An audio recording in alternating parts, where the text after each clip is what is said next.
তিনি সিজদায় যেয়ে পড়তেন সুবহানাকা আল্লাহুম্মা রাব্বানা ওয়া বিহামদিকা আল্লাহুম্মা ইগফিরলি। এটা জানিই না আমরা অনেকে।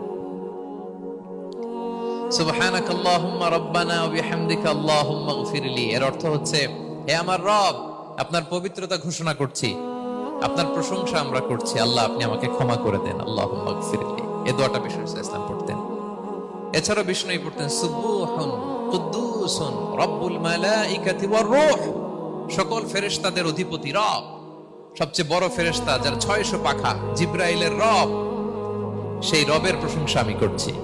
তিনি সুবুহ, তিনি কুদ্দুস, তিনি মহাপবিত্র, the most pure, the most high. এভাবে বিষ্ণু ইসলাম আল্লাহর প্রশংসা করতেন। তিনি আরো পড়তেন আল্লাহুম্মা ইগফিরলি যুনুবি কুল্লাহ দিক্কাহু ওয়া জুল্লাহ আউওয়ালাহু ওয়া আখিরাহ আলানিয়াতাহু ওয়া সিররাহ।